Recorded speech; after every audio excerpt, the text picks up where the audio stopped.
possible?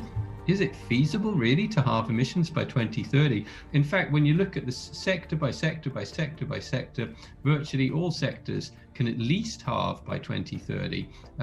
If everything's in place, if the technology is accelerated, if the policies are in place, if the finance is in place and accelerated, then we can do it. In a way, the business have passed a tipping point in the way that today it's no debate about the risk of climate change and the threat it puts on the planet. On the contrary, today I would say, compared to just a few years back, go back 2-3 years, today energy efficiency, sustainability features as part of all customer discussions that we have with our mobile operators. And they are, you also see, I believe it's about a third of all the operators today that are pledging to reach the net zero target. So all of a sudden, this notion has changed in the industry. And I think the mobile industry is actually one that's very early on adopting science-based targets and trying to move in the right direction. Is it really possible to cut emissions by half in only 10 years? Globally. I mean, it just seemed like an utopian task. And we all recognize from all the climate modeling that this is not a linear path, it's an exponential path. We're talking of a pace of emission reductions of roughly 5%, 6%, 7% per year. You know, during the midst of the pandemic, we had a dip in emissions of roughly 6%, which was a crash of the global economy, all planes standing still, jobs being lost, and now we're talking about doing that every year in a way that gives positive outcomes. So the exponential roadmap set out to map whether this is possible. And as Owen Gaffney and Johan Falk referred to earlier here, we did find that yes, it is possible with current technologies. We didn't even have to assume, massive innovations. It's a question of scaling existing technologies. I'm talking about that big tech companies must act and communicate systematic change. We must end those fossil fuel subsidies. What if Google would have displayed these numbers on their web page? Yeah, what would have happened? Amazing, I could promise you, we will have a global debate, leaders meeting, and people very upset about those numbers.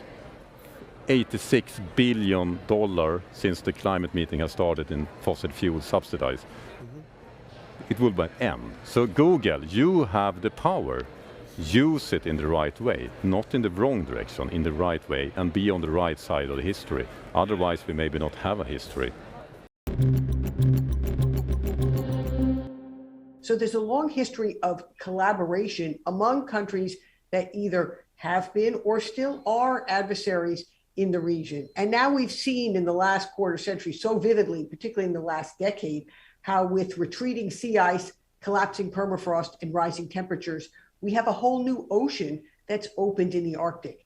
And that new ocean, the Arctic Ocean, has enabled growing geostrategic competition among those who have access to it.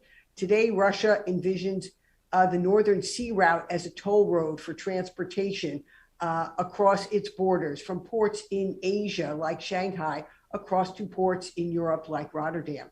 And it's monetizing that, and that is because of climate change. It has more interest in extracting that fossil energy from the region. So we have a dichotomy here that we have to very carefully manage while we move towards reducing global emissions and making that important green energy transition.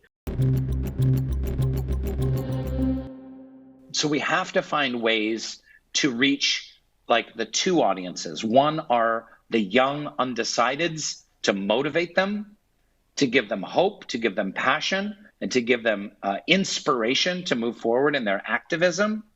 And the other is to reach the decision makers, the CEOs, the board members of the corporations, governmental leaders, legislators, to understand how grave the impact is going to be. We create pioneering technology tools that support preservation of our cultural heritage and our planet. With our tools alone, most arts organizations can meet their 2030 goals. But why is this important when there are many other industries with a much larger footprint?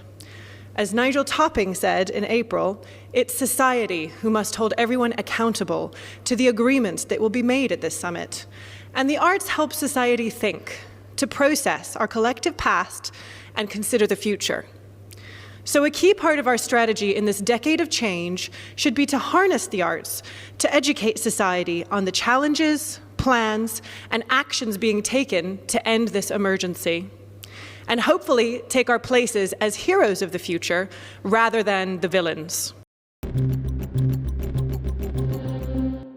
Looking at current climate data is very much like looking at a picture when you're only given a couple of pixels of color. The more pixels you add to that image, the clearer the image becomes until eventually you can see exactly what's there. And that's the level of climate information we need in order to support climate action in these places. Sadly, fixed weather stations are expensive. Few agencies are investing in new observing capacity. But fortunately, and this is where we're sort of the disruptors, thousands of people visit these places every day, and low-cost technology has evolved to empower them to automatically gather and share scientifically robust observations of temperature and humidity to essential climate variables while they enjoy the outdoors. I'm wearing one right now.